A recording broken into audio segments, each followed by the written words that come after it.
السلام علیکم ورحمۃ اللہ وبرکاتہ۔ الحمد لله وحده والصلاة والسلام على من لا نبي بعده، أما بعد فقال الله تبارك وتعالى في القرآن المجيد وفي القرآن الحميد: فأعوذ بالله من الشيطان الرجيم، بسم الله الرحمن الرحيم، وإنك لعلى خلق عظيم، وقال تعالى: والضحى والليل إذا سجى، صدق الله العظيم، وأحسن منك لم تر قط عيني، وأجمل منك لم تلد النساء، خلقت مبرأ من كل عيب، كأنك قد خلقت كما تشاء، اللهم صل وسلم وزد وبارك عليه۔ صدر محترم اور اسٹیج پر جلوہ افروز علماء اکرام اور حاضرین جلسہ، السلام علیکم ورحمۃ اللہ وبرکاتہ۔ میری تقریر کا عنوان ہے جمال النبی صلی اللہ علیہ وسلم، یعنی ہمارے نبی حضرت محمد صلی اللہ علیہ وسلم کا استعمال کیسا تھا۔ میں حیران ہوں، بات کہاں سے شروع کروں، کیا بیان کروں کیا نہ بیان کروں، کیسے بیان کروں، کس طرح بیان کروں، وہ زبان وہ طاقت وہ صلاحیت وہ استعداد کہاں سے لاؤں۔ آپ صلی اللہ علیہ وسلم کے اوصاف کاملہ، اخلاق فاضلہ اور فضائل حمیدہ کے بارے میں کہاں ادا ہو سکے۔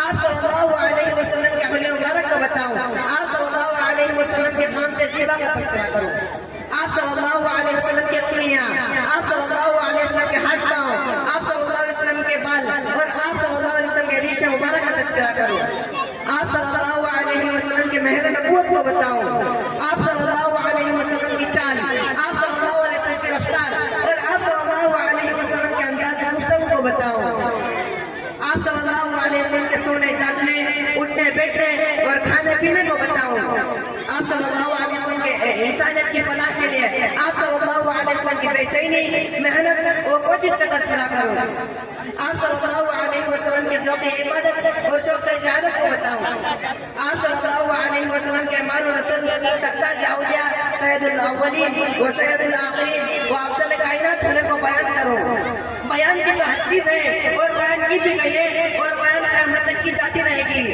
سامعین اکرام، ہر مسلمان کے اندر ہونا چاہیے کہ وہ آپ صلی اللہ علیہ وسلم کی عظمت و محبت کو دل میں بٹھائے۔ اللہ نے ویسے بھی تو آپ صلی اللہ علیہ وسلم کو بڑا خوبصورت بنایا تھا۔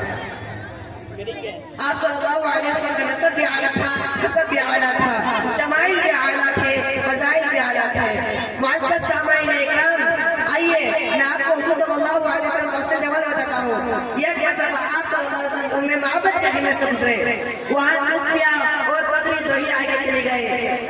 ابو معبد آئے، کہا یہ دودھ کہاں سے آیا؟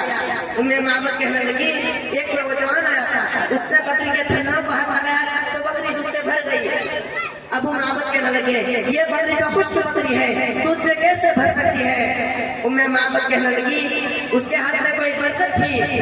ابو معبد کہنے لگے وہ کیسے تھے، مجھے بتاؤ تو صحیح۔ ام معبد ہمارے نبی حضرت محمد صلی اللہ علیہ وسلم کا علیہ مبارک بتانے لگی۔ ظاہر وضع بڑا خوبصورت چمکتا رنگ تھا، وہ صاف ستھرا تھا، آپ صلی اللہ علیہ وسلم صاف ستھرے تھے، میلے کپڑے پہننا کوئی بزرگی نہیں۔ جی بڑا اللہ والے سفید ٹوپی کالی ہو رہی ہے، جی بڑا اللہ والے ہیں، ان کو تو کپڑوں کا بھی ہوش نہیں، سمجھو یہ کوئی بزرگی نہیں ہے۔ آپ صلی اللہ علیہ وسلم کے پرانے کپڑے ہوتے تھے، وہ نیا کپڑا کبھی کبھی پہنا لیکن میلا نہیں ہوتا تھا، بد سلیقہ نہیں ہوتا تھا، بے ڈھنگا نہیں ہوتا تھا۔ ابلج الوجہ چمکتا رنگ تھا، لم تعب سجلا موٹے نہیں تھے، عظیم الہمہ بڑا سر تھا، رجل الشعر آپ صلی اللہ علیہ وسلم کے گھنگرو بالے تھے۔ ان فرقت حقیقتہ فرقت الا فلا، آپ صلی اللہ علیہ وسلم کنگھی کرتے ہوئے مانگ نہیں نکلتے تھے، کبھی نکلتا تو اسے مٹاتے نہیں تھے، اسے خراب نہیں کرتے تھے۔ جب وہ نکلتی تھی تو درمیان سے نکلتی، نہ دائیں نہ بائیں، درمیان سے نکلتی، اور اکثر آپ صلی اللہ علیہ وسلم ویسے ہی سیدھے بالوں کو پیچھے کر لیا کرتے تھے۔ یجابر شعرہ شہمۃ اذنبہ الا مغفر، آپ صلی اللہ علیہ وسلم کے بال آپ صلی اللہ علیہ وسلم کے کان کے لو تک تھے۔ واسع الجبین، آپ صلی اللہ علیہ وسلم کی پیشانی بڑی کشادہ تھی۔ ازج الواجب، آپ صلی اللہ علیہ وسلم کے ابرو کمان کی طرح مڑے ہوئے تھے، باریک تھے، لمبے تھے اور بڑے ہوئے تھے۔ من غیر قرن، آپ صلی اللہ علیہ وسلم کے درمیان میں بال نہیں تھے۔ اقن العقنین، آپ صلی اللہ علیہ وسلم کی ناک ذرا بلند تھی، لمبی نہیں تھی، ذرا بلند تھی۔ لہو نور العلو، اس کے نور کا ایک عالم جگمگ جگمگ کرتا رہتا تھا۔ محترم حضرات، آئیے میں آپ کو حضور صلی اللہ علیہ وسلم کی عین کی صفات بتاتا ہوں. ادعج فی عینی، داجن فی صوتی، سہل فی اشفاری، وتف فی عنقہ سطح. یہ الفاظ ہیں دین، ان کا ترجمہ ہی ناممکن ہے. پتہ نہیں وہ اماں کہاں سے الفاظ لے کر آئی تھی. اس اماں نے بتایا تھا کہ اس کی آواز میں ایک جادو تھا، اس کی آواز میں ایک جادو تھی، اس کی آواز میں ایک کشش تھی. وہ اشفار ہی وہ اس کی پلکیں دراز تھی. احجب اجعل الاشقل ادعج الہول، دراز پلکیں، موٹی آنکھیں، لمبی آنکھیں، سرخ ڈوروں والی آنکھیں، سفیدی زبردست سفیدی، سیاہی زبردست سیاہی.